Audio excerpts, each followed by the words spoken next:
All right, so huge announcement that I'm super excited for. My book, The Musical Storyteller, after a lot of effort and time, is finally finished, and I'm so excited to be sharing it with you guys. I really hope it's going to prove to be an invaluable resource to anyone who wants to be a film composer, a game composer, a concert composer, any kind of musical story that you want to be. So, to celebrate the release of this book, I am sharing the first several pages of it in this video as a part of the audiobook that you can purchase at my new website, link in the description of this video. I hope you enjoy it. I hope it's useful. And as usual, if you have any questions, please feel free to put them in the comments of this video. I hope you enjoy. Chapter 1: The 9 Parameters of Music. Storytelling is easily one of the oldest, if not the oldest, art forms in human history.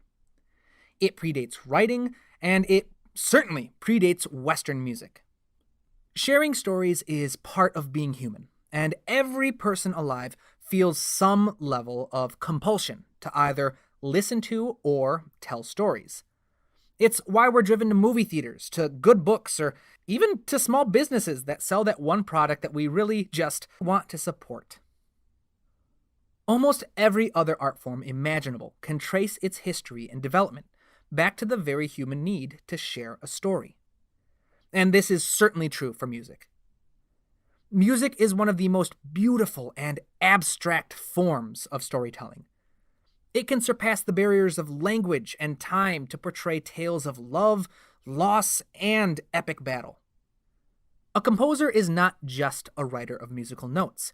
They are a musical storyteller. If all you study is music, then how can you possibly delve into the intricacies and depth of a great story? How can you find the music that exists naturally within the core of human emotion? Unless you are a prodigy of Mozartian proportions, the answer, quite simply, is you can't. As a composer, understanding how stories develop and grow, as well as how human emotions are processed and experienced, are of equal importance to your command of harmony and melody. To this end, I have written this book. In it, we will be exploring different tools for dissecting and understanding both stories and emotions in a more intimate and personal manner.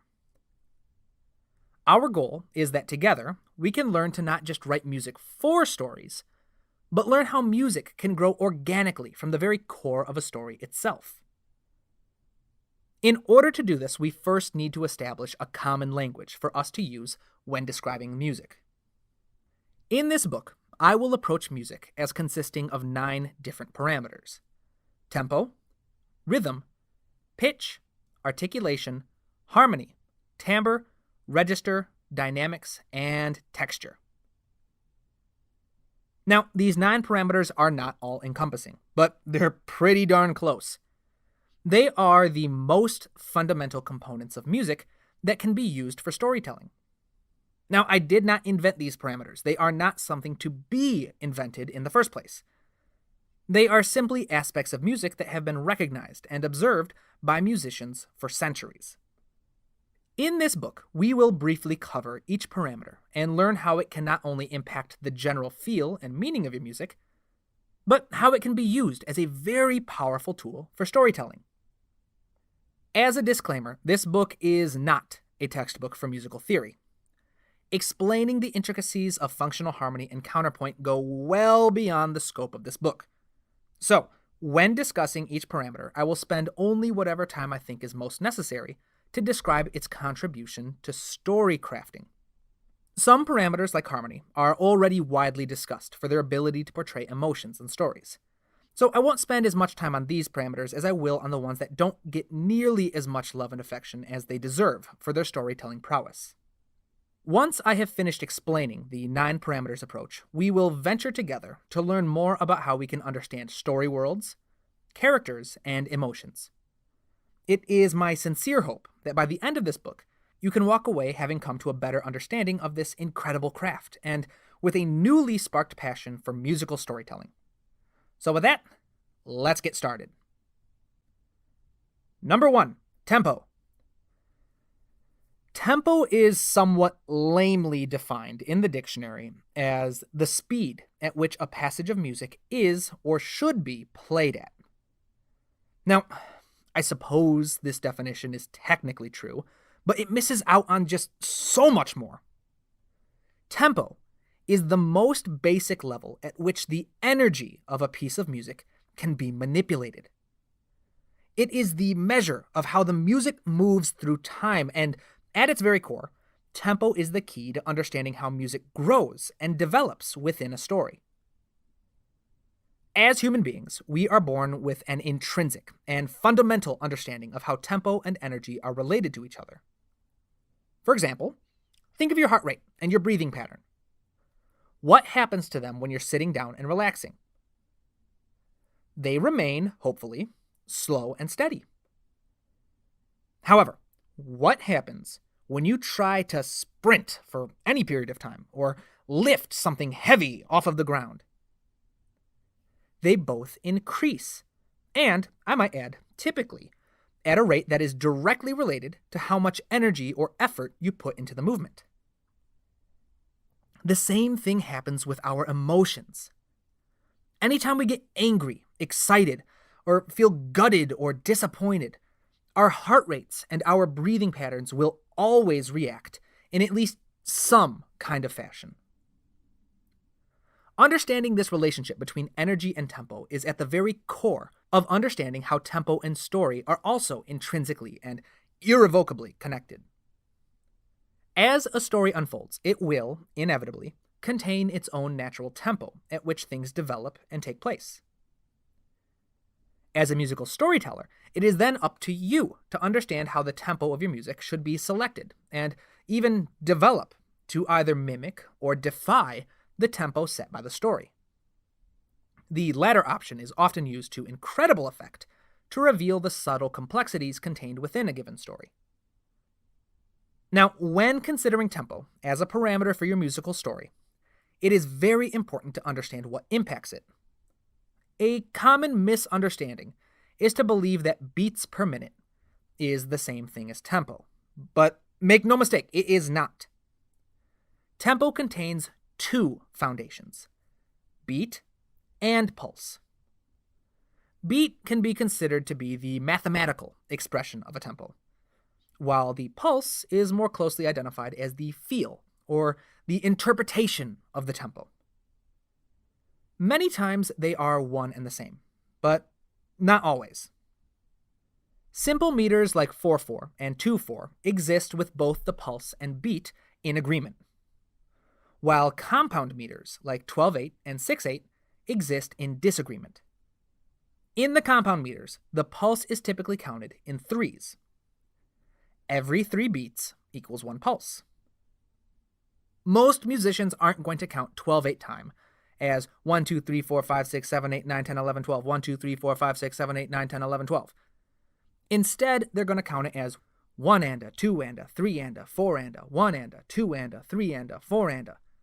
So, yes, 12/8 meter does contain 12 beats per measure, but it only has 4 pulses.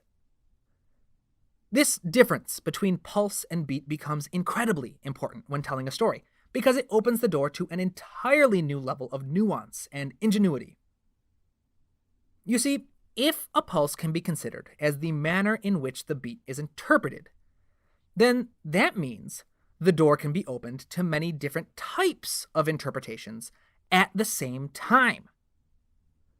Now, these different interpretations don't all need to be as nuanced as the example of simple meter versus compound meter. A much simpler example would be simply emphasizing different types of beat subdivisions within a single piece. And yes, I know that we are starting to venture dangerously close to rhythm at the moment, but as none of these 9 parameters exist on an island of their own, I hope that you will just bear with me for just a moment. One of my favorite examples of this kind of use of tempo is in Hiroyuki Sawano's piece, Vogel im Kaffig, from Attack on Titan Season 1. For those of you who are unfamiliar with the show, Attack on Titan deals a lot with the juxtaposition of characters wanting desperately to take action, but being powerless in the face of an insurmountable threat.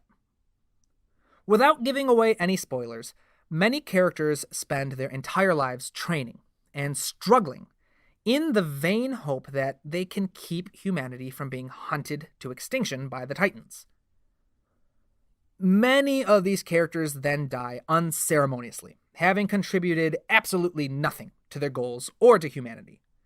Instead, they get eaten and killed, and often in that order, by an unfazed and apathetic Titan.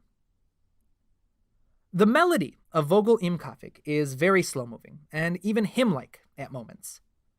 The BPM is around a slow 75, and much of the melody consists of quarter notes and half notes. This interpretation of the beat and pulse is very low energy and dramatic, perfectly capturing the tragic and seemingly hopeless nature of humanity's struggle to survive. However, underneath much of this, there exists a quiet but persistent ostinato in the strings, focusing nearly entirely on 16th notes. These driving rhythmic figures provide a subtle but urgent energy to the music, and are then emphasized around the 5 minutes and 11-second marker by massive, pounding drums making a dramatic entrance. These two interpretations of the 75 beats per minute tempo marker are in direct contrast to each other, but they are also deliciously effective at creating the dramatic sense of urgency and desperation that are so crucial to the story itself. As we discuss texture later in this book, we'll go more in depth on how different layers of your music can be used to emphasize or convey differing elements of the story. But for now, the biggest takeaway I want you to have is that both beat and pulse are of incredible importance when considering how your tempo can be used to convey the story. In summary, when approaching the tempo of your story's music, there are many things to consider, most of which will come from experience and time. However, some fantastic questions to always get things started are: 1. How fast or slow should the beats per minute be? 2. How should the pulse or pulses relate to the BPM? 3. Should the tempo increase or decrease at any point? And 4. What meter should be used? And with that, we've reached the end of this sample. If you've enjoyed it, you can purchase a full copy of the ebook and/or the audiobook on my brand new website. The link is in the description of this video. I have personal one-time use coupons for my patrons based on your tiers. Message me on Patreon if you're interested, and I'll send you yours. On a similar topic, in a few weeks I will be starting a book club on the Patreon page, where we can discuss each chapter together and tackle any questions you may have while reading the book. After we finish the last chapter, I'll edit the recordings of each session and start to release them one a week on this channel. Before we wrap up this video, I do want to thank each of my patrons for your incredible support of this channel, and I can't put into words how grateful I am for each of you. I also want to say thank you to each of you who continue to show your love and support for this channel with each video that I release. You all honestly help keep me motivated and excited to keep putting out new content. So with that, keep studying, keep working hard, and as always, keep writing new music.